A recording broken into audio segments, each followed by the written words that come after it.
In the 1600s, Kepler derived three laws of motion by analysing his mentor Tycho Brahe's astronomical observations. And the first law states that planetary orbits around the Sun are ellipses, with the Sun at the focus of the ellipse. And the second law states that a line drawn from the Sun to the planet sweeps out equal areas over the same time interval. And this is a consequence of the conservation of angular momentum. So the change in angular momentum about the Sun is zero. And if we observe the vectors from the Sun to the planet at two positions in its orbit, then the velocity vector is larger when the radial vector is smaller.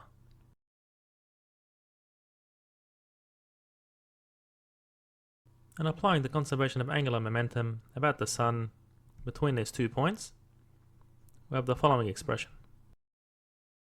where m is the mass of the planet.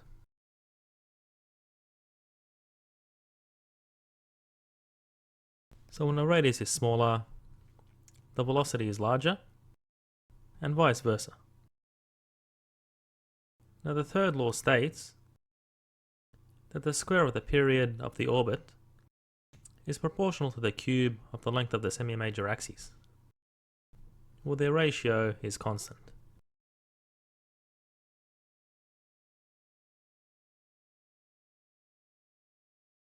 And this is true for all planets orbiting the same star.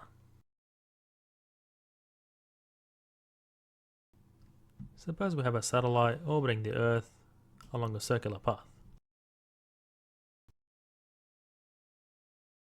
Then by Newton's second law, the gravitational force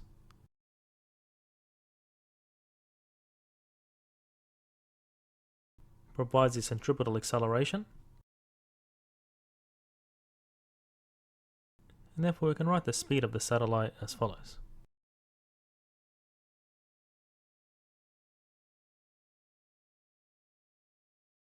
Which is inversely proportional to the square root of the distance r. Now if we consider the period of the satellite's orbit, which is 2 pi on the frequency, and because here we're looking at a circular orbit, the angular frequency is equivalent to the magnitude of the angular velocity, which is related to the speed of the satellite. And therefore, substituting for omega, we get the following expression. And from this, you can substitute for the speed of the orbit into this expression. And doing some algebra,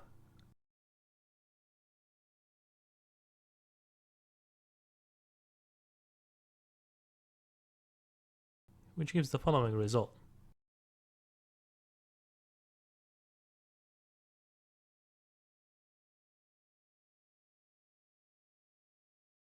So the orbit satisfies Kepler's third law.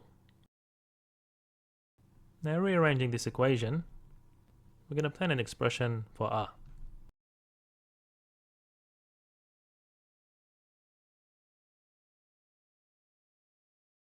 So consider an antenna that we place at the equator.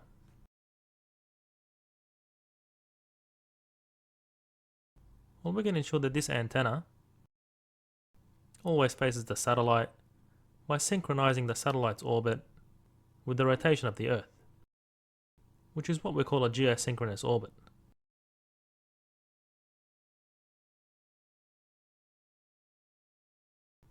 And we can ensure this by setting the period of the orbit to be the period of rotation of the Earth, which is 24 hours.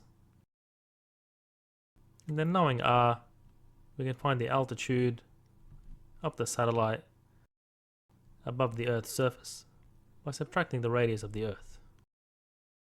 And from r, we can work out the speed of the satellite required to ensure a geosynchronous orbit.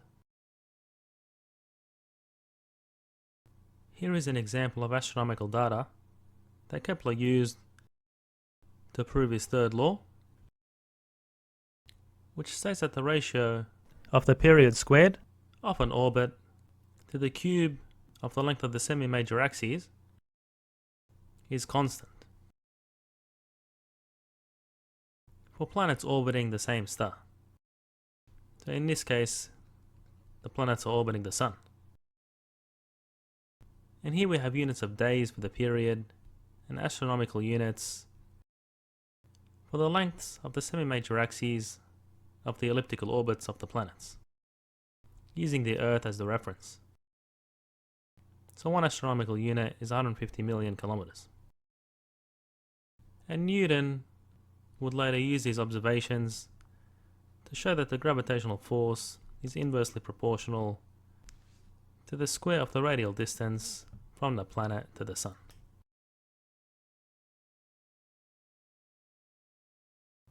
A satellite orbits the Earth at a constant speed, and we're asked to verify that the orbit obeys Kepler's second and third laws. Well, for Kepler's second law, which is a statement of the conservation of angular momentum, given that the speed is constant, and assuming a circular orbit, so the radius of the orbit is also constant, then the angular momentum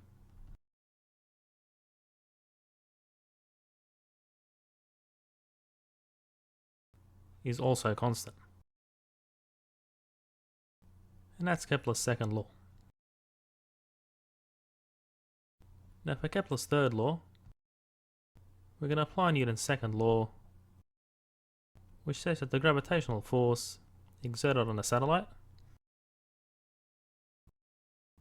provides a centripetal acceleration to keep it in its orbit.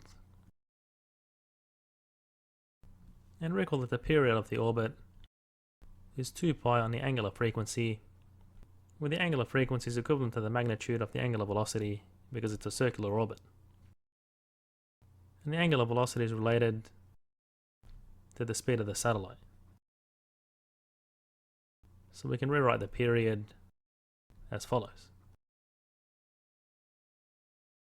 And then if you do some algebra and substitute for the speed, you'd get the following expression.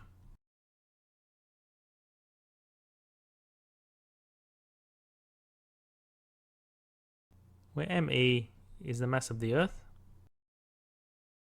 So given that this ratio is constant, then the orbit obeys Kepler's third law.